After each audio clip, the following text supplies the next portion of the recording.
இன்னைக்கு நம்ம இந்த வீடியோவில் கத்திரிக்காவை பற்றி தெரிஞ்சுக்கலாமாங்க. கத்திரிக்காய் வந்து உண்மையிலே ஒரு காய் கிடையாதுங்க. அது ஒரு பழ வகையை சேர்ந்தது. கத்திரிக்காயில் நார் சத்து அதிகம் இருக்கிறனால செரிமானத்திற்கு உதவி செய்யுது. இதில் இருக்க ஆன்டி ஆக்சிடென்ட் மூளையோட ஆரோக்கியத்தை பாதுகாக்க உதவி செய்யுது. ஊதா நிற கத்திரிக்காயில் நாசுனின்ற ஒரு சத்து இருக்குங்க. இது வந்து செல்களை பாதுகாக்குது. உலகத்தில் வந்து 1000க்கும் மேற்பட்ட கத்திரிக்காய் வகைகள் இருக்குங்க. வெள்ளை, பச்சை, ஊதா, கோடு போட்ட நிறம்னு பல வடிவங்களில் கிடைக்குது. கத்திரிக்காய் வந்து குறைந்த கலோரி இருக்கிறதுனால டயட் உணவாக கூட நிறைய பேர் இதை சாப்பிட்றாங்க. இதை வந்து சாம்பார், கொத்து, கத்திரிக்காய் போன்ற பல உணவுகளில் பயன்படுத்தப்படுதுங்க. பழைய காலங்களில் சில நாடுகளில் கத்திரிக்காயை அலங்கார செடியாக கூட வளர்த்தாங்க. கத்திரிக்காய் விதைகள் வந்து சின்னதாக இருந்தாலும் அதில் பல சத்துக்கள் இருக்குங்க. இந்த கத்திரிக்காய் செடி பார்த்தீங்கன்னா வெயில் அதிகமாக இருக்கிற இடத்துல தாங்க நல்லா வளருது. சில வகை கத்திரிக்காயில் முட்கள் கூட இருக்கும். கத்திரிக்காயில் வந்து தண்ணீர் அளவு அதிகமாக இருக்கிறதுனால இது வந்து நம்ம உடம்பை குளிர்ச்சியாக வச்சிருக்க உதவி செய்யுதுங்க.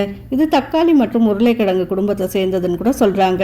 இதோட விதைகள் வந்து ரொம்ப மென்மையாக இருக்கிறதுனால சாப்பிடும்போது நமக்கு பெரும்பாலும் தெரியாதுங்க.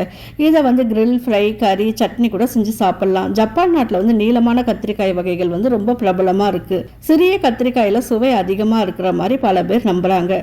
கத்திரிக்காய் வேகும் போது எண்ணெயை எளிதாக உறிஞ்சு கொள்கிற தன்மை இருக்குங்க. சில இடங்களில் கத்திரிக்காயை வெஜிடபிள் கிங்குன்னு கூட சொல்கிறாங்க. இந்த பதிவு உங்களுக்கு பிடிச்சிருக்குன்னு நினைக்கிறேன். பிடிச்சிருந்தா லைக் பண்ணுங்கள், ஷேர் பண்ணுங்கள், கமெண்ட்ஸ் பண்ணுங்கள்.